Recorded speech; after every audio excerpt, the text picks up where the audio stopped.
అందరికీ నమస్కారం అండి. నేను మీ జగదీష్ టంకాయల. ఈరోజు నేను పాస్టర్ షాలిం రాజు గురించి మాట్లాడతాను.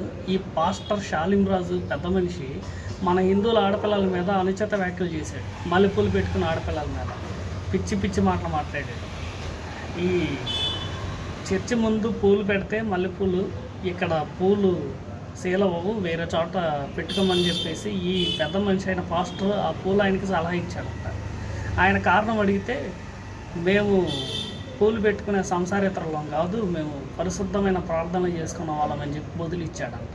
అదే నేను చెప్తున్నా ఈ షాలిం రాజుకి, ఈ షాలిం రాజు ఏందో, ఈ షాలిం రాజు బతికేందో. ఈయన ప్రార్థన చేసేటప్పుడు చాలాసార్లు పలుమార్లు అన్నారు, నేను ఒకప్పుడు హిందువుని, నేను అమ్మవారి భక్తుడిని, నేను అమ్మవారి కోసం దీక్ష చేశాను, అమ్మవారికి మాల వేసుకున్నాను చాలాసార్లు, కానీ నా అప్పులు తీర్చలేదు, తర్వాత నేను మతం మారానని చెప్పేసి హితబోధ చేసావు.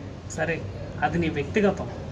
అలా హితబోధ చేసుకున్నప్పుడు వేరే మా హిందూ అమ్మాయిల్ని అనే హక్కు నీకు ఎవడిచ్చాడు?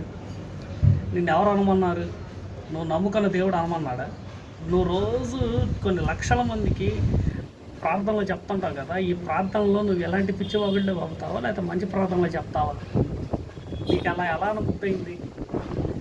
షాలిం రాజు కబడ్దార్, నువ్వు మత ప్రచారం చేసుకుంటే చేసుకో, కానీ మా హిందువుల ఆడపిల్లల జోలికి వచ్చి మాట్లాడితే మాత్రం నీ తాట తెస్తాను అనుకోండి. యారు చూసి మాట్లాడుతున్నావు?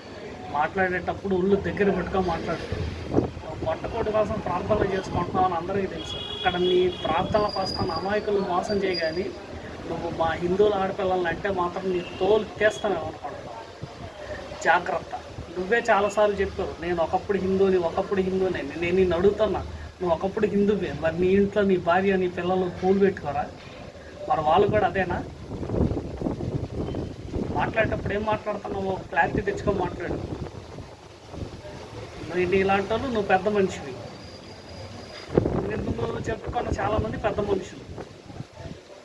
వేరే మతాన్ని గౌరవించడం చేతగాని నువ్వు పాస్టర్వి, నీ దగ్గరకు వచ్చి వినే వాళ్ళందరూ నీ భక్తుల ఇవే నేర్పిస్తున్నావు నువ్వు వాళ్ళకి.